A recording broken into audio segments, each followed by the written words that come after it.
Yo, j'espère que tu vas bien. Moi ça va nickel, comme d'hab. On est lundi, alors je ne vais pas travailler aujourd'hui, ni demain, ni mercredi. Voilà, donc je suis en repos. Donc je me suis dit que j'allais m'entraîner un peu plus tôt. Voilà, je suis arrivé chez ma grand-mère il y a genre une demi-heure à peu près là. Et là du coup je suis en train de m'échauffer au squat. J'ai fait qu'un repas aujourd'hui, c'était à midi. J'ai mangé du riz avec un poivron et du thon. Donc voilà, c'était plutôt light, plutôt sain. Et ça compense avec le méga brunch d'hier midi. Voilà. Donc j'ai rien d'autre à dire pour le moment. Du coup, je vais me mettre à m'entraîner de suite. Bon, pour mon entraînement de lundi, alors j'ai pas l'habitude de te faire ça, mais là je vais te le faire. Je vais te parler de mon entraînement, pourquoi je le fais, pourquoi je fais ce que je fais en fait, quels exercices je fais et pourquoi je les fais, qu'est-ce que ça travaille, etc. Alors là je suis en train de faire du squat, donc je fais des séries d'échauffement. Là tu m'as vu faire une série à 60, je fais une série à 80, une série à 100 et une série à 120 avant d'arriver à ma série de travail. Pourquoi je fais ça? Alors, pour m'habituer au mouvement, pour que je capte comment placer mes pieds, comment répartir mon poids pendant tout le squat. C'est pour ça que je me filme aussi pour savoir si la profondeur de mon squat est bonne. Genre, je vise le fémur parallèle au sol, donc c'est largement bon là, tu vois. Et là, c'est ma première série de travail, donc à 125 kg. Je fais 5 répétitions et RPE 9. Donc, RPE 9, qu'est-ce que ça veut dire? C'est que j'ai une répétition en réserve. Donc, en gros, je fais mes 5 répétitions, mais j'aurais pu être capable d'en faire 6. Mais l'idée, c'est que j'en fais pas 6 parce que si tu arrives vraiment proche de l'échec, en général, tu as tendance à avoir des problèmes de technique, tu vois. Donc, tu vas perdre la bonne position et tu vas potentiellement, enfin, plus facilement te blesser, si tu veux. Et là, après, je faisais mes séries de travail, donc j'ai fait 3 fois 5, je sais plus ce que c'était le poids. Et là, je fais la dernière série, c'était un AMRAP. Donc AMRAP, c'est autant de répétitions que possible. Et il me semble que là, j'ai réussi à en faire 10. Donc en gros, tu vois que quand j'ai fait mes séries de 3 fois 5, j'étais quand même assez loin de l'échec. Mais c'est des séries qui me font travailler le mouvement, qui me font prendre du muscle du coup, tout en étant relativement loin de l'échec et du coup en gardant une bonne technique, tu vois. Donc le squat, je t'ai pas précisé, mais ça travaille les fessiers et les quadriceps, les adducteurs aussi, mais bon, c'est des plus petits muscles. Donc voilà, je le fais pour ça et pour être meilleur au squat, tout simplement, parce que c'est un exo de powerlifting. Là, je suis en train de faire du bench, donc du développé couché. Le développé couché, ça travaille les pecs, bien sûr, et le deltoïde antérieur. Le deltoïde antérieur, c'est la face de devant de l'épaule. Donc voilà, et je le fais parce que, ben, justement, moi, je veux progresser à ce mouvement-là pour le powerlifting. Comme tu as vu, j'ai fait genre 2 séries relativement lourdes, assez proches de l'échec, et après, je fais mes séries avec un poids plus léger, donc je fais 3 fois 5 là, il me semble aussi encore. Et une fois un AMRAP comme au squat, donc autant de répétitions que possible. Et ensuite, j'ai fait quelques exercices accessoires, on va dire, entre guillemets, pour faire les autres muscles. Donc, ce qui constitue la majorité de mon entraînement, c'est quand même le squat et le développé couché et le soulevé de terre quand j'en fais. Et les exercices accessoires, comme là, je t'ai montré le low HP, c'est travailler les épaules. Et là, le Bulgarian Split Squat, ça travaille les quadriceps et les fessiers aussi. Je fais ces exercices-là pour me développer physiquement, pour avoir plus de muscles, parce que plus de muscles est capable de produire plus de force. Donc plus je deviens musclé, plus je vais produire de la force. Et ça, ce dernier exercice pour les abdos, j'en vois beaucoup le faire à la salle. Et en fait, là, tu vois, je remonte mes genoux très très haut. Et l'idée, c'est que si tu le remontes que jusqu'à perpendiculaire à ton corps, tu vois, tes fémurs perpendiculaires à ton corps, donc tu les remontes pas très très haut au final, le problème, c'est que ça va travailler les fléchisseurs de hanches. Et là, ce que je veux travailler, c'est les abdos. Et le fait d'aller jusqu'en haut comme ça, en fait, le travail des abdos, tes abdos, ils travaillent quand tu fais une flexion de la colonne vertébrale. Genre, si tu fais un enroulement de bassin, tu vois, que tu as ta colonne vertébrale qui se plie vers le haut, c'est là que tes abdos, ils travaillent. Et essaye-le, en fait, parce que bon, suspendu aux anneaux, honnêtement, là je fais 3 fois 8. La première série, ça va encore. Les deux autres, surtout la dernière, je suis rincé. Vraiment, c'est hyper dur comme exercice, on dirait peut-être pas. Mais je fais pas beaucoup de répétitions et c'est quand même très très dur. Un autre truc aussi, c'est que là, je me suis regardé au final, moi, et j'ai une morphologie. Je suis bréviligne. Donc en gros, j'ai des petits fémurs et j'ai un long torse, si tu veux. Donc je suis très avantagé pour le squat parce que du coup j'arrive à être relativement droit pendant mon squat et j'ai pas trop de porte-à-faux si tu veux. Donc quand je squatte je suis plutôt comme ça, que si quelqu'un a des fémurs très longs, il va squatter plutôt comme ça, tu vois, il va devoir se plier. Donc voilà, donc bref, moi je suis avantagé pour le squat, mais donc je me suis fait la réflexion, vu que j'ai un long torse, j'ai beaucoup d'espace qui sont pris par les abdos, si tu veux. Et j'ai pas des abdos, je les travaille pas en fait. Genre, je me suis rendu compte que je les travaillais pas. Et je me suis dit, mais en fait, j'ai beaucoup d'espace qui sont pris par les abdos et je les travaille pas, donc c'est un peu problématique, tu vois. Et du coup, ben, j'ai rajouté cet exercice-là parce que je me suis dit que ça pouvait être intéressant de les développer. Donc là, clairement, on les verra pas plus que d'habitude parce que je suis en prise de masse et que le gras recouvre les abdos. Donc voilà, c'est pas en faisant des abdos qu'on verra mes abdos, mais au moins je les travaille comme le reste du corps en fait. Et les abdos en général, on ne les travaille pas comme le reste du corps. Je sais pas pourquoi, je me suis fait cette réflexion.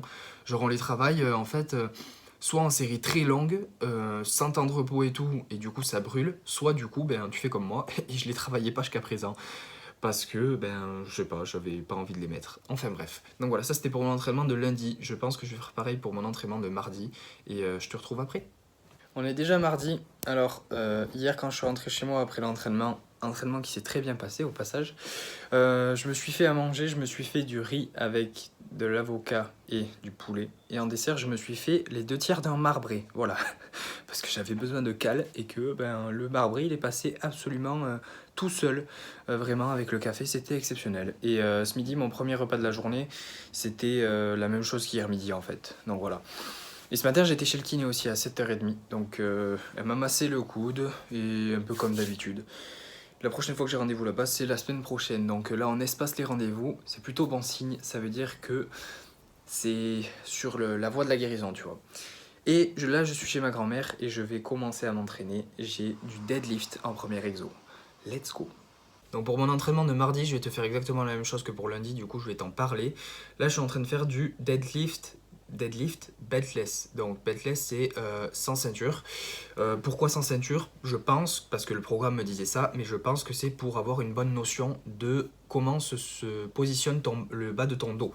Le bas de ton dos il doit être neutre pendant l'exercice et du coup ben genre si tu l'as en flexion ou en extension c'est pas le feu. Donc voilà, il fallait que je me concentre sur l'avoir neutre. Donc là tu vois je fais des séries d'échauffement 60, 80, 100, 120, 140 et je fais ma première série de travail quoi à 152 et demi. Je vais te la montrer de suite.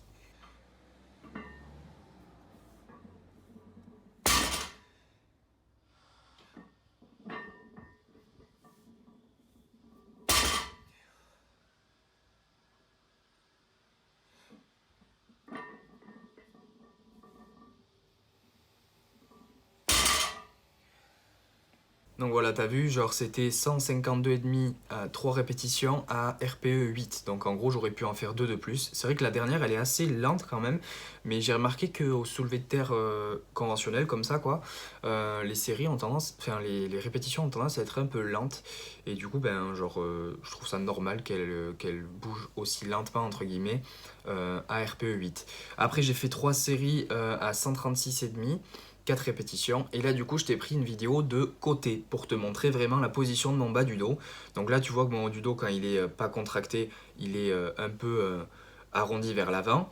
Et une fois que je me mets la barre en tension, genre j'ai tout le dos qui est vraiment aligné. Et du coup, ben, je suis plutôt content parce que c'est une position qui est relativement propre pour le soulevé de terre. Et c'est ce qu'il faut avoir, quoi. Et je suis content de ma position. Donc voilà, c'est plutôt cool.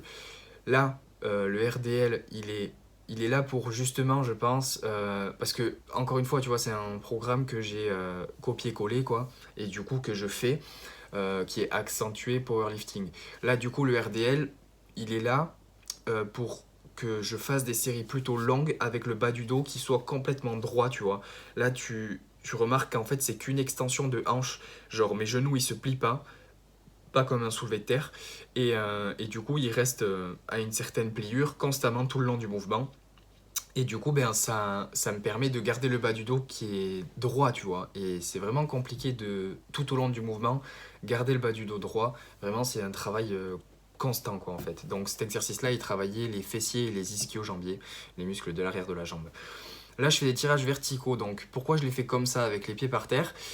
Je te l'avais déjà dit dans une précédente vidéo, mais en gros, j'ai des calcifications au coude droit et du coup, les tractions me font mal au coude. Donc, l'idée, c'est de ne pas continuer donc d'arrêter de faire quelque chose qui me fait mal en fait, mais de quand même faire un exercice qui sollicite mon dos. Donc là, tu vois que les tractions assistées, on va dire, ça sollicite bien mon dos et les pieds, ils sont là pour jauger en gros combien de poids je soulève avec mon dos et combien de poids est soulevé par mes pieds. Donc en gros, dès que je suis trop fatigué, il y a un peu plus de poids qui est soulevé par mes pieds, quoi, on va dire. Et là, c'est des tractions australiennes, donc en gros, c'est pour travailler les trapèzes. Donc tu vois, au début du mouvement, quand je suis en bas, je laisse bien les épaules en avant, et quand je suis en haut, elles sont bien rétractées, donc ça fait vraiment une amplitude complète. Et plus l'amplitude est grande pendant un mouvement, plus tu vas recruter de muscles, et du coup, plus tu vas potentiellement prendre du muscle. Et donc cet exercice-là, voilà, c'est pour les trapèzes. Et en dernier, j'ai fait des curls, donc tout simplement, c'est pour travailler les biceps. Donc c'est 4 séries de 15, voilà, à 7 kg. C'est relativement proche de l'échec quand même. Et tu vois que là, vraiment, j'ai une amplitude complète. Donc je fais pas des quarts de curl, comme des fois on le voit à la salle. J'ai vraiment une amplitude complète et ça recrute un maximum de muscles. Et à la fin, la congestion est plutôt abusée. Voilà, donc c'est à peu près tout pour mon entraînement de mardi. Bon, du coup, j'espère que la vidéo t'aura plu. Alors, c'est la première fois que je fais ça et c'est sur les conseils de mon père parce que mon père m'a dit ouais, ce serait bien si t'expliquais ce que tu fais, etc. Donc, j'explique et donc c'est vrai que là, je survole quand même beaucoup de choses. Il y aurait énormément de trucs à dire sur plein d'exercices. Si tu veux que je dise des trucs sur un exercice en particulier, mets-le-moi en commentaire, comme ça je le mettrai.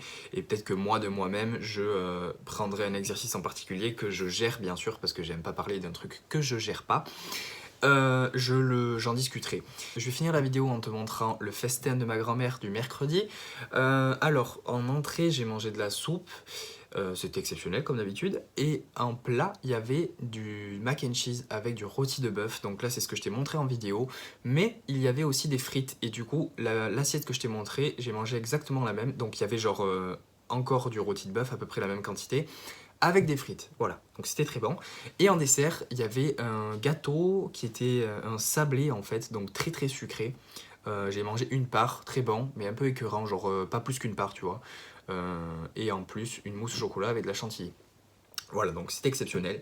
Et du coup, c'est la fin de la vidéo. J'espère que tu auras aimé, comme je t'ai dit. Je pense que je ferai encore la prochaine vidéo comme ça en te parlant de mes entraînements parce qu'en fait c'était la dernière semaine de l'entraînement copier-coller, donc normalement il y aurait dû avoir 2 autres mois, donc 8 semaines d'entraînement comme ça, tu vois, axé powerlifting, sauf que je vais t'en parler dans la prochaine vidéo je pense, ou peut-être celle d'après, et j'ai une petite surprise, voilà, donc j'espère que la vidéo t'aura plu, ça fait 3 fois que je le dis. Si t'as aimé, mets un j'aime, commente pour me dire ce que t'en as pensé. Je te dis à la prochaine, reste positif, peace.